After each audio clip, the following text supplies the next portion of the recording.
새아침의 말씀입니다. 서울시 양천구 곰달래로 새물결교회 이정철 목사입니다. 하나님께서 허락하신 새날 새아침 주님의 이름으로 문안드립니다. 오늘도 주님보다 앞서지 않고 성령 따라 승리하는 하루 되시기를 축복합니다.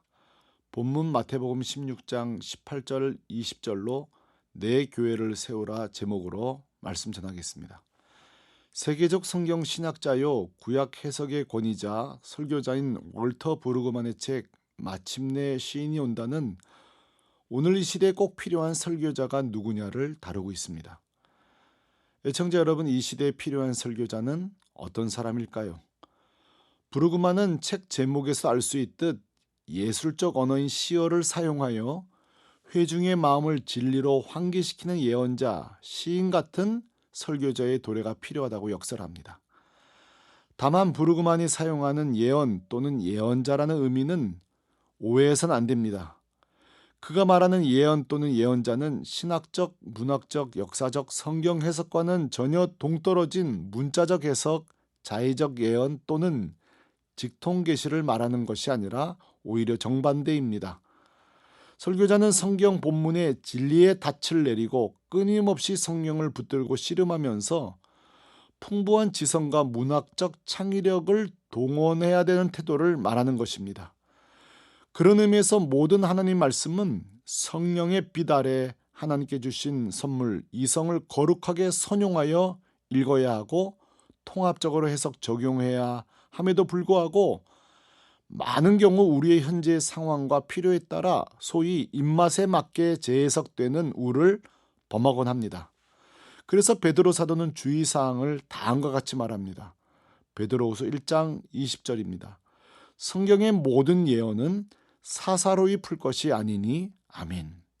그렇다면 성경을 사사로이 풀지 않기 위해선 어떻게 해야 할까요? 대표적으로 오해하여 사사히 풀곤 하는 본문 중 하나가 마태복음 16장입니다.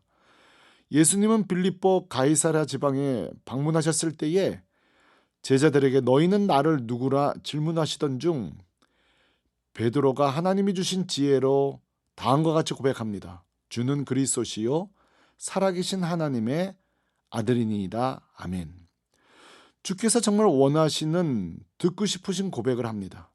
즉 예수님은 기름 부음 받은 메시아로 오신 하나님의 아들이라는 것입니다. 베드로의 고백은 모든 성도의 신앙 고백이요 기독교의 핵심 중 핵심입니다. 나무로 치면 뿌리 중 뿌리요 건물로 치면 가장 튼튼한 터가 되는 고백입니다. 문으로 치면 유일하게 열 수 있는 열쇠와 같습니다. 예수님은 베드로의 고백이 모든 성도의 고백이 되어야 되고 천국문을 여는 열쇠요 장차 세워질 기독교와 모든 교회의 반석과 같은 터가 되어야 함을 강조하시면서 베드로에게 놀라운 사명을 부여합니다. 18절입니다. 너는 베드로라 내가 이 반석 위에 내 교회를 세우리니 음부의 권세가 이기지 못하리라. 아멘. 베드로야 장차 언제 어디든 어떤 장소든 예수 그리스도를 그리스도요 하나님의 아들로 고백하는 곳이라면 내가 반드시 교회를 세울 것이라는 확신의 말씀입니다. 약속의 말씀입니다. 지옥의 권세도 이기지 못할 교회 말입니다. 물론 이 말씀을 문자적으로도 해석할 수 있습니다. 베드로야 내가 너를 위해 교회를 세울 것이다. 내가 너를 통해 복음의 토론으로 사용할 것이다.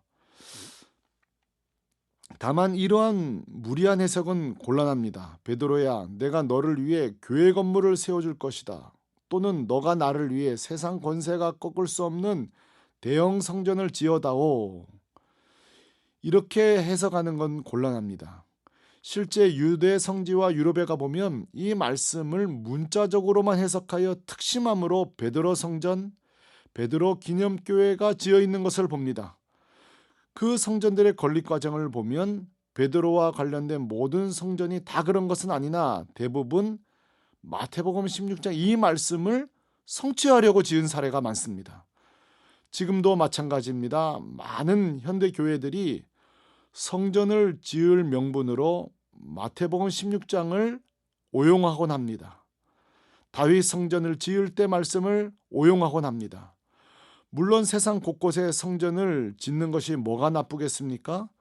그러나 항상 말씀의 본래의 그 참 의미인지 예언의 참 진위가 뭔지 살필 필요가 있습니다. 훗날 특히 성취된 결과를 보면 알 수 있는데 사도행전 말씀을 통해 12사도들이 가는 곳곳마다 세운 것은 사실은 성전이 아닙니다. 대형 건물을 지었다는 기록도 없습니다. 역사 자료들을 통해 오히려 12사도들 노년에 순교의 제물이 되었지 기념 건물, 기념 성전을 지은 제자는 아무도 없습니다. 분명한 것은 대신 가는 곳곳마다 성전을 지은 것은 없지만 예수 믿는 사람들은 반드시 세웠습니다. 공동체를 세웠습니다.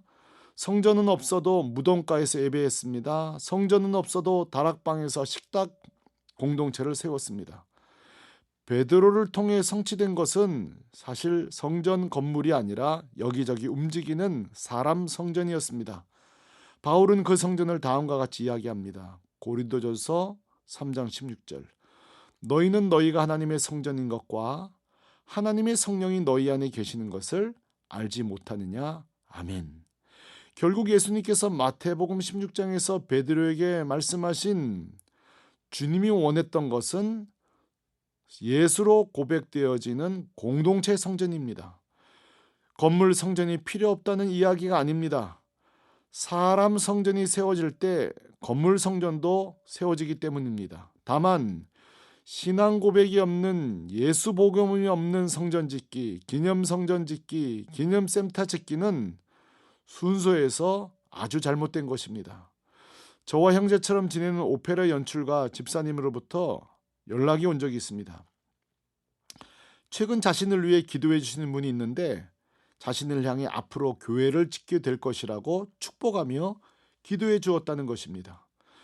교회가 세상과 사투를 벌이면서 침체 내지는 소멸하는 시대에 교회를 세운다니 얼마나 놀라운 축복의 기도입니까?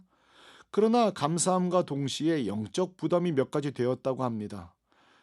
가령 현재 직업 말고 신학교를 다시 가서 목사가 되라는 뜻인가? 아니면 실제 어느 교회 성전을 지어주라는 뜻인가? 고민이 돼서 저에게 연락을 했다는 것입니다. 질문에 대답을 하기 전 이 형제가 참 귀하고 감사한 것은 타인의 축복과 기도에 대해 그냥 하는 소리지 하고 얼마든지 개념치 않을 수 있지만 그러지 않았습니다. 그 축복의 기도의 출처가 하나님으로부터 온 것인지 타당성 여부를 떠나서 혹시 성령께서 말씀하시는 것은 아닌가 존중했다는 데 있습니다. 하나님의 음성은 분명 하나님의 말씀으로부터 옵니다. 그러나 여전히 지금도 주님께서 필요로 하시면 타인을 통해 말씀하실 수 있는 성령의 역사는 유효합니다. 그래서 마태복음 16장을 제가 함께 나누면서 실제 교회를 세우게 하실지는 모르겠으나 일차적으로 복음으로 사람 성전을 세우는 사람으로 쓰실 것은 분명하다고 말씀드렸습니다. 그런데 놀라운 것은 며칠 지나지 않아 그 형제가 강의 나가는 대학 교수에게 복음을 전했다는 것입니다. 또 함께 공연을 준비하는 오페라 일하는 의상 디자이너에게도 복음을 전하면서 사람이 살아나고 세워지는 것을 경험하고 있다는 놀라운 사실을 듣게 되었습니다. 베드로를 통해 유대인들 안에 예수의 사람들, 예수의 성전이 세워지듯 이 형제가 가는 곳마다 예수의 사람들이 예수님이 움직이는 성전이 세워짐을 보고 그 축복의 기도가 성취되는 것을 보았습니다. 그러나 이 사명은 어디 베드로와 이 오페라 연출 형제만의 사명이겠습니까? 교회를 세우라는 것은 특별한 축복받은 자만의 기도가 아니라 오늘날 모든 그리스도인들이 가져야 할 사명, 화려한 성전 건물만 세우라는 것이 아니라 사람 성전을 세우는 일입니다. 지금도 주님은 내 교회를 세우리라 사명자를 찾고 계십니다.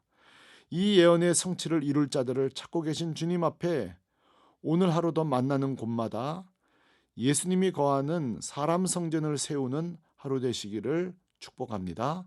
아멘. 새 아침의 말씀, 서울시 양천구 곰달래로 새물결교회 이정철 목사였습니다.